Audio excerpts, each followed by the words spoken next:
Bienvenidos, nos encontramos nuevamente en nuestro devocional semanal y continuamos esta semana con el Salmo 119. Esta es la estrofa número 19, como ya lo hemos compartido. Este es un salmo acróstico, lo que significa que cada línea de cada estrofa comienza con la letra hebrea al inicio de la sección hasta acabar con las 22 letras del abecedario hebreo. Algo en particular que quisiera resaltar acerca de esta estrofa, y es algo que no solo es cierto acerca de esta estrofa, sino también acerca de los salmos en general y en realidad de todas las escrituras, es que en esta estrofa el autor se enfoca en expresiones profundas de sinceridad, expresiones de resolución y de decisión. Él está de lleno en esto, no hay en él un corazón dividido. No está sentado en el cerco pensando, ¿para qué lado salto? No es como en el caso de Israel, cuando Elías le dice, ¿hasta cuándo vacilarán entre dos opiniones? Esto está en Primera de Reyes, capítulo 18. No.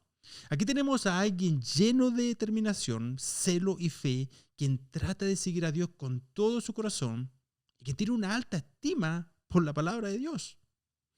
En el segmento anterior, solo nos alcanzó el tiempo para compartir 2 versos, de modo que esta semana concluiremos esta estrofa con los últimos 4, los cuales dicen así.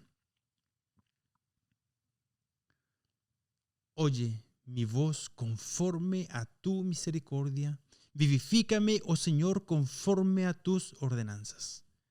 Se me acercan los que siguen la maldad, lejos están de tu ley. Tú estás cerca, Señor, y todos tus mandamientos son verdad. Desde hace tiempo he sabido de tus testimonios, que para siempre los has fundado. Aquí vemos cómo nuevamente el salmista ora y ora de acuerdo a las Escrituras.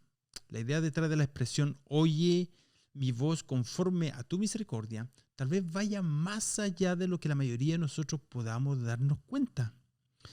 A pesar de que la meditación en la palabra de Dios es algo que continuamente les he animado a practicar, a veces se presentan ocasiones en que debemos romper el silencio y levantar un clamor desde nuestros corazones y a través de nuestras voces al Señor.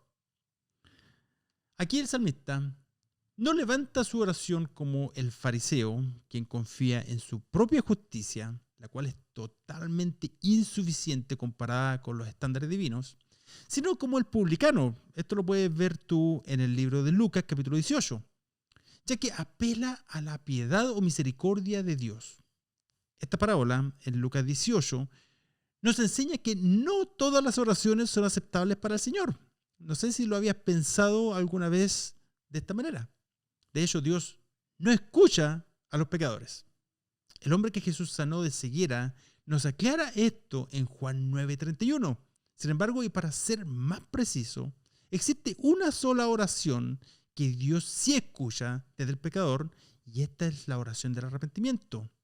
Lo vemos en Isaías 59:2, también en Proverbios capítulo 1 y en muchos otros pasajes.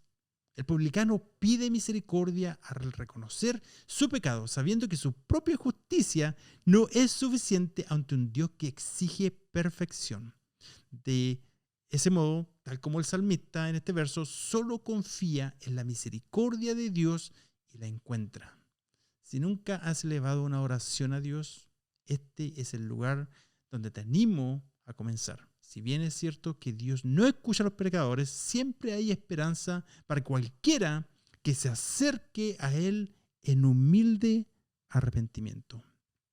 La oración del salmista aquí contiene una doctrina y una teología correctamente fundadas, una visión completa del carácter de Dios y una comprensión abundante del amor eterno de Dios hacia su vida, a medida que se acerca a Dios no por sus propios méritos, ni por su propia religiosidad ni inteligencia, sino confiando en la gracia y en la misericordia y el amor soberano y electivo hacia Él.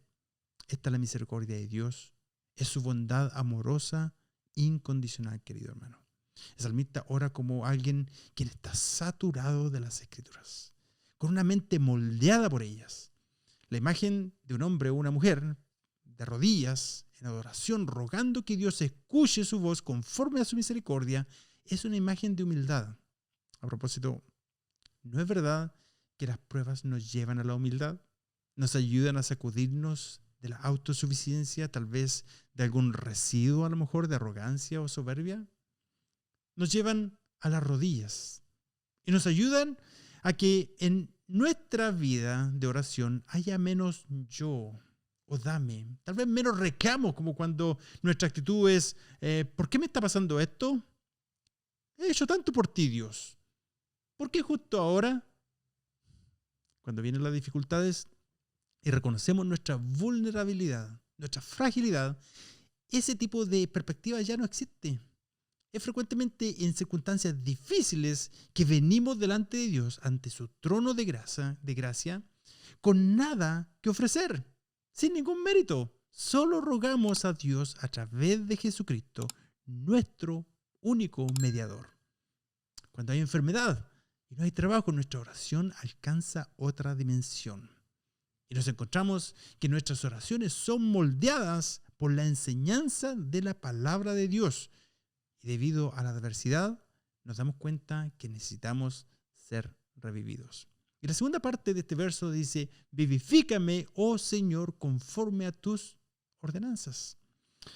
Dicho en otras palabras, el salmista ora pidiendo ser revivido a través de la palabra de Dios. Pero noten además que esta línea conlleva la idea de ser renovado, restaurado y fortalecido en su vida espiritual. Recordemos nuevamente que el salmista se ha encontrado en tormentas que le han derribado en más de alguna oportunidad. Y él no ha tenido ninguna culpa en eso.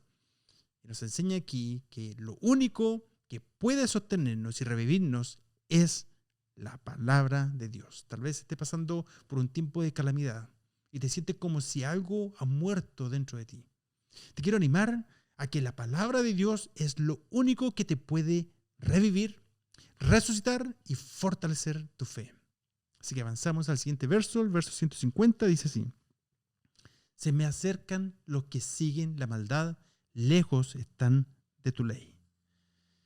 Hemos compartido anteriormente cómo estos hombres que obran la maldad, persiguen y buscan destruir al salmista.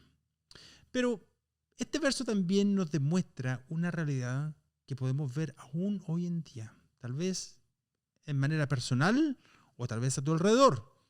Es esta realidad donde el mundo busca dañar todo lo que signifique la verdad de Dios y a quienes le siguen. Jesús dijo en Juan 15, del 18 al 19, lo siguiente. Si el mundo los odia, sepan que me ha odiado a mí antes que a ustedes. Si ustedes fueran del mundo, el mundo amaría lo suyo. Pero como no son del mundo, sino que yo los escogí de entre el mundo, por eso el mundo los odia. Entonces, lo que el salmista nos está dando a entender es que el mundo no puede odiar a los hijos de Dios y al mismo tiempo amar la palabra de Dios. De hecho, para que esto llegue a suceder, aquellos que odian la verdad y a los hijos de Dios deben alejarse de Dios para así poder sentirse libres de actuar y llevar a cabo sus planes crueles, para al final dañarse a sí mismos en realidad. Esto, queridos amigos y hermanos, debería causarnos consuelo y ánimo. El saber que nuestros enemigos son también enemigos de Dios, porque le odian. Porque todo el que hace lo malo odia a la luz y no viene a la luz para que sus acciones no sean expuestas.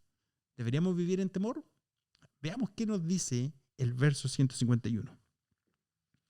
Tú estás cerca, Señor, y todos tus mandamientos son verdad. Podría decirse que en general el salmista describe aspectos maravillosos de su caminar con el Señor, principalmente basados en el fundamento y en la excelencia de la palabra de Dios. Del mismo modo describe con detalle la persecución, la oposición, la burla, ¿cierto?, de parte de sus enemigos. Y lo que aquí dice es que mientras más se acercan sus enemigos para hacerle daño, más cerca está Dios para protegerle. Esto es lo que realmente hace toda la diferencia para aquellos quienes están pasando por momentos difíciles, como en tantas ocasiones lo fue en la vida del salmista. Tú estás cerca, Señor. El libro de Daniel nos cuenta la historia de Sadrach, Mesach y Abednego, quienes se negaron a adorar una estatua que el emperador babilónico había levantado y como resultado fueron echados a un horno ardiente. Cuando el emperador de ellos miró, se dio cuenta que habían 4 hombres entre las llamas paseándose sin sufrir ningún daño y vio que el aspecto del cuarto era como el hijo de los dioses. Por supuesto, esta era una expresión pagana para indicar que el cuarto personaje dentro del horno era un ser divino. Lo que quiero decir aquí es que Dios nunca estuvo más cerca de Sadrach, Mesach y Abednego que cuando estaban en el horno ardiente. Del mismo modo, cuando nos encontramos en el horno de la adversidad, Dios está cerca. En esta hora de oscuridad que envuelve el mundo entero, Dios está más cerca que nunca de sus hijos. La verdad es que cuando no hay problemas en nuestras vidas y la vida continúa su curso, lo que creemos es hasta cierto punto teoría e hipótesis. No ha sido probado. Es solo hasta cuando somos arrojados en el horno de la adversidad que realmente probamos si es que creemos realmente lo que decimos creer. Es en la adversidad que realmente la verdad llega a ser una verdad con raíces profundas en nuestros corazones. Solo entonces creemos, no solo porque nuestros padres nos transmitieron esas enseñanzas, ni porque lo leímos, sino porque aprendimos en el fuego de la adversidad que todos tus mandamientos son verdad. Y el último verso de esta estrofa 19 dice lo siguiente: desde hace tiempo he sabido de tus testimonios que para siempre los has fundado. El salmista tenía una relación que había madurado a través del tiempo con la palabra de Dios. El gran amor y aprecio que tenía por las Escrituras no era un enamoramiento juvenil de verano, no era una aventura meramente emocional o superficial, sino era un amor profundo, estable y maduro con raíces profundas que trascendían el tiempo. Eso me lleva a confrontarte con la siguiente pregunta. ¿Estás cultivando un amor profundo, leal y estable por Dios y por su palabra?